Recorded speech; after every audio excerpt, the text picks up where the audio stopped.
નમસ્કાર દર્શક મિત્રો, આપ નિહાળ રહ્યા છો સાઈ ગ્રુપ મીડિયા હાઉસ દ્વારા સંચાલિત નવસારી લાઈવ અને ઝટપટ ન્યૂઝ। દિવસભરની ઘટનાઓથી અવગત કરાવતું એકમાત્ર બુલેટિનમાં જુઓ દેશ અને દુનિયાના આજના મહત્વના સમાચાર।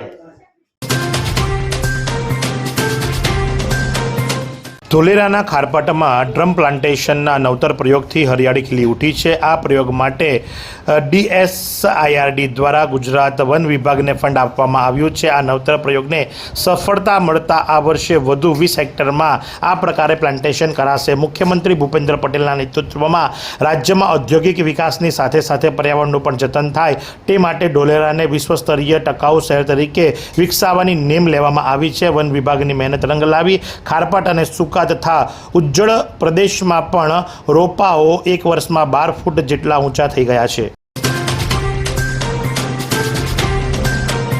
સંતાનથી સેવા ચાહો, સંતાન છો સેવા કરો, જેવું કરો એવું ભરો, એ માનવું ભૂલશો નહીં। આ પંક્તિને યથાર્થ કરી છે વિરાવળ ગામના રહેવાસી રાજુભાઈ પટેલે। રાજુભાઈ પટેલ કે જે ઓર્કેસ્ટ્રાના વ્યવસાયથી જોડાયેલા છે, એમના માતૃશ્રીનું અવસાન થતાં એમણે એમની માતાને અનોખી વિદાય આપી। માતા જીવિત હતા ત્યારે તો એમની સાર સંભાળ રાખતા જ હતા, પણ માતા જ્યારે સ્વર્ગવાસ થયો ત્યારે એમની પાછળ ભવ્યાતિ ભવ્ય અંતિમ યાત્રા યોજી અને માને અનોખી વિદાય આપી અને સમાજની અંદર દાખલો બેસાડ્યો કે માં એમાં બીજા બધા વગડાના વાહ। કૃષિ વિજ્ઞાન કેન્દ્ર નવસારીના વૈજ્ઞાનિક ડૉક્ટર સ્નેહલ કુમારે રાષ્ટ્રપતિ સાથે વિશેષ મુલાકાતમાં ભાગ લીધો। કૃષિ વિજ્ઞાન કેન્દ્ર KVK નવસારી કૃષિ યુનિવર્સિટી NAU નવસારીના વૈજ્ઞાનિક ડૉક્ટર સ્નેહલ કુમારે નવી દિલ્હીમાં આયોજિત ભારતના રાષ્ટ્રપતિ દ્રૌપદી મુર્મુ સાથે વિશેષ સંવાદ કાર્યક્રમમાં ભાગ લીધો હતો।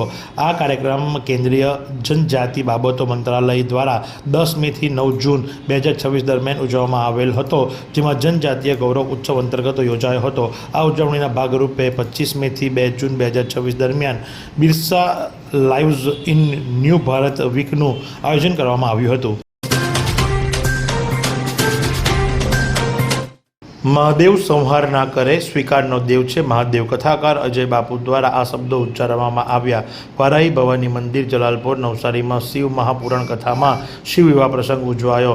જમાલપોર નવસારીના શ્રી વારાહી ભવાની માતાજી મંદિર ટ્રસ્ટ દ્વારા સંચાલિત વારાહેશ્વર મહાદેવ મંદિર ટ્રસ્ટ આયોજિત શ્રી શિવ મહાપુરાણ કથાનું કથાકાર પૂજ્ય અજય બાપુ કુકેરીના શબ્દો દ્વારા ભક્તોને શ્રવણ કરાવવામાં આવી રહ્યું છે। કથાના 5મા દિવસે બાપુએ કથા પ્રવાહને આગળ વધારતા કહ્યું હતું કે સાધુના સાનિધ્યમાં વ્યક્તિત્વના પાપ ધોવાય છે, સંત હાલતું ચાલતું પ્રયાગ છે। નવસારી ST ડેપો ખાતે ફ્રી મેડિકલ કેમ્પ યોજાયો। ગુજરાત ST તંત્રના નવસારી ડેપો ખાતે મેનેજર કલ્પેશ ગાંધી દ્વારા કર્મચારીઓના હિતમાં કોઈકને કોઈક કેમ્પનું આયોજન થતું રહે છે, જેમાં 2/6/2026ના રોજ વૈરાગ્ય મલ્ટી સ્પેશિયાલિટી હોસ્પિટલના ડૉક્ટરો તેમજ સ્ટાફ દ્વારા ફ્રી મેડિકલ ચેકઅપ કેમ્પનું આયોજન કરવામાં આવ્યું હતું, જેમાં હોસ્પિટલના વિવિધ રોગોના ડૉક્ટરોએ સેવા આપી હતી। આ કેમ્પમાં મુસાફરો સહિત 132 લાભાર્થીઓએ લાભ લઈ જરૂરી તબીબી સહાય લીધી હતી। મેઘરાજાના આગમન પૂર્વે ડાંગના બળદો ખેતી માટે સજ્જ। પહાડી રસ્તાઓ પર હળ ખેંચવાની શરૂઆત થઈ। પરંપરાગત તાલીમ। મેઘરાજાના આગમનની આહટ સાથે ડાંગ જિલ્લાના આદિવાસી ખેડૂતો ખેતીની આગોતરી તૈયારીમાં વ્યસ્ત બન્યા છે। વરસાદના પ્રથમ ફેરા પડે તે પહેલાં ખેડૂતો પોતાના બળદોને ખેતી કામ માટે સજ્જ બનાવવા પરંપરાગત તાલીમ આપતા જોવા મળી રહ્યા છે। ડાંગના વિવિધ ગામોમાં બળદને ખાલી હળ એટલે કે જુસરું બાંધીને પહાડી તેમજ પાકા રસ્તાઓ પર ચલાવવાની કવાયત હાથ ધરવામાં આવી છે।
ડાંગમાં 2020થી 2024 દરમિયાન થયેલા એને હુકમોમાં ભયંકર ગેરરીતિના આક્ષેપો, બિનખેતી મંજૂરી અને શરત ભંગના મસમોટા કૌભાંડની નિષ્પક્ષ તપાસ માંગ જિલ્લા તંત્ર અને અનેક સવાલો ઊભા કર્યા.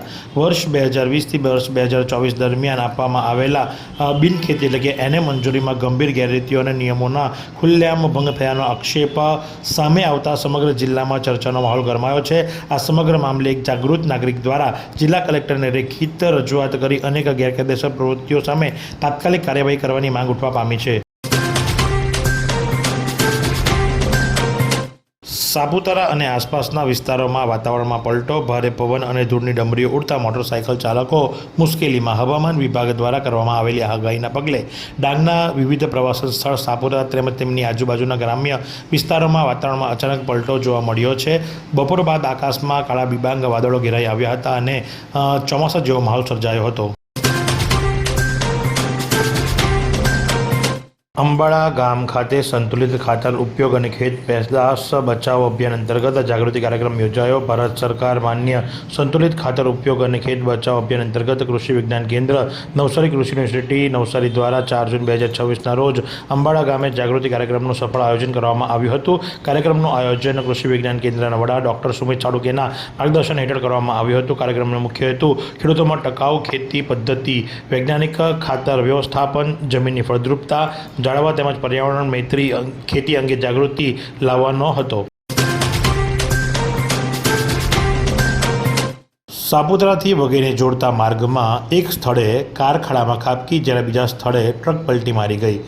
પ્રાપ્ત વિગતો અનુસાર નવસારીથી મહારાષ્ટ્રના સિન્નર તરફ જઈ રહેલી કાર નંબર GJ21BC 0463 જે સાપુતારાથી વગેરે જોડતા આંતરરાજ્ય ધોરીમાર્ગ સામગાહન ગામ નજીક યુટર્ન વળાંકમાં કાર ચાલક દ્વારા સ્ટીરિંગ પરથી કાબુ ગુમાવી દેતા કાર સાઈડના ખાડામાં ખાબકી હતી. જ્યારે બીજી ઘટનાની અંદર ચીખલી નજીક ટામેટાનો જથ્થો ભરેલ ટ્રક પલટી મારી જતા ટામેટાનો કચ્ચરઘાણ નીકળી ગયો હતો. મહારાષ્ટ્રના કલવણ તરફથી ટામેટાનો જથ્થો ભરી રાજકોટ તરફ જઈ રહેલ ટ્રક નંબર GJ03BY3355 ઊંધી વળી જવા પામી હતી.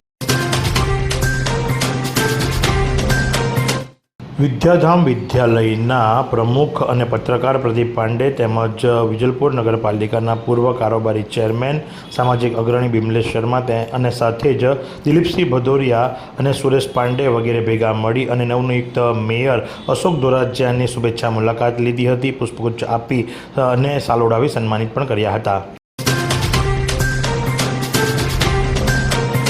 જો આજના હવામાનની વાત કરવામાં આવે તો આજનું મહત્તમ તાપમાન 35.7 ડિગ્રી સેન્ટીગ્રેડ, લઘુત્તમ તાપમાન 28.3 ડિગ્રી સેન્ટીગ્રેડ નોંધવા પામ્યું હતું.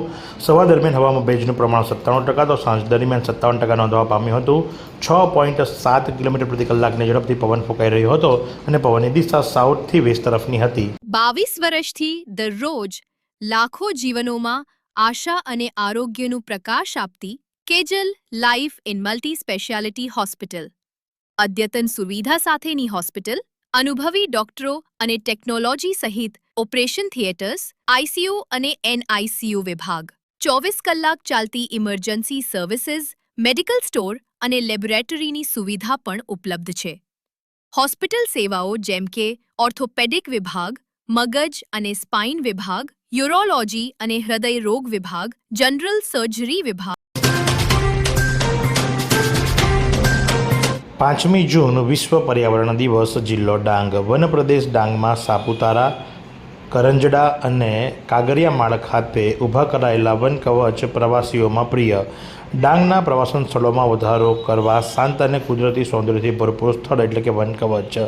મિયાવાકી પદ્ધતિથી તૈયાર કરેલા વનો 30 ગણા ગાઢ તથા 10 ગણા ઝડપથી વિકસે છે. વન્ય અને વન્યજીવોને જતન સંવર્ધન માટે ડાંગ વન વિભાગ દ્વારા સ્થાનિકોને પૂરતી રોટી પણ મળી રહે છે. નવસારીના લુન્સીકુઈ ઉપર આવેલા સિરવઈ ગાર્ડન એટલે કે હિરેન વિપુલ પાર્કની અંદર ટોયલેટની અંદરથી 2.5 ફૂટ લાંબો ડેન્ડવો સાપ દેખાતા વોચમેન દ્વારા તાત્કાલિક અસરથી એનિમલ્સ નરેન્દ્ર કોહલી ઝડપથી ત્યાં પહોંચી ગયા અને ટોયલેટની અંદર એકદમ સરળતાથી 2.5 ફૂટના ડેન્ડવા સાપનું રેસ્ક્યુ હાથ ધરવામાં આવ્યું અને એને સેફ જગ્યા ઉપર છોડી મૂકવામાં આવ્યો. પણ નરેન્દ્ર કોહલી દ્વારા જણાવવામાં આવ્યું કે તમે આ રીતે પોતાના બાળકોને લઈ કોઈ પણ જો ગાર્ડનની અંદર જતા હો કે જ્યાં થોડું ઘણું ઘાસ કે એવું હોય તો થોડીક સાવધાની રાખવી, કારણ કે હાલ ગરમીની ઋતુના કારણે આવા સાપ જે ખરા એ બહાર આવતા હોય છે અને બાળકોને થોડુંક જોખમ વધી શકે છે. જેથી કરી બાળકોને લઈ જાઓ તો થોડુંક આજુબાજુ ધ્યાન રાખવું, જેથી કરી તમારું બાળક સેફ રહે અને વન્ય પ્રાણી વન્ય જીવ પણ સેફ રહી શકે. ઉનાળાની ઋતુની અંદર સાપ જે ખરા એ ગરમીથી ત્રસ્ત થઈ અને જાહેર સપાટી ઉપર જોવા મળે છે, જેના કારણે લઈ નવસારીમાં છેલ્લા ઘણા દિવસોથી સાપ સામે આવવાની ઘટનાઓ થઈ રહી છે. જેના કારણે લઈ ગઈકાલે રાત્રે શિવમ બંગલોઝની અંદર એક સાપ દેખાતા વોચમેને સોસાયટીના પ્રમુખને જાણ કરી હતી અને સોસાયટીના પ્રમુખે એનિમલ સેવિંગ ગ્રુપના નરેન્દ્ર કોહલીને જાણ કરી હતી. નરેન્દ્ર કોહલી 15 મિનિટની અંદર ત્યાં પહોંચી ગયા હતા અને આખા ગુજરાતના બીજા નંબરનો ઝેરી સાપ, જી હા, આખા ગુજરાતના બીજા નંબરનો ઝેરી સાપ એટલે કામળિયો, જેને રસલ વાઇપર કહેવામાં આવે છે, અને એ પણ 1.5 ફૂટ લાંબો આ રસલ વાઇપરનું સફળતાપૂર્વક રેસ્ક્યુ કરવામાં આવ્યું અને રેસ્ક્યુ કર્યા બાદ એને સુરક્ષિત જગ્યા ઉપર છોડી મૂકવામાં આવ્યો. આમ છેલ્લા 24 કલાકની અંદર નરેન્દ્ર કોહલી દ્વારા 3 સાપોનું રેસ્ક્યુ કરવામાં આવ્યું. એવી કઈ હોસ્પિટલ છે જ્યાં કેન્સર માટે સર્જરીની સેવા હોય, કિમોથેરાપીની સારવાર હોય, રેડિયેશનની સારવાર હોય, પીટી સીટી સ્કેન હોય, કેન્સરની પેથોલોજી હોય, મેમોગ્રાફી હોય, એટલે કે બધું જ. હા, બધી જ સારવાર એક જ હોસ્પિટલમાં હોય. તે છે નવસારી નિરાલી કેન્સર હોસ્પિટલ.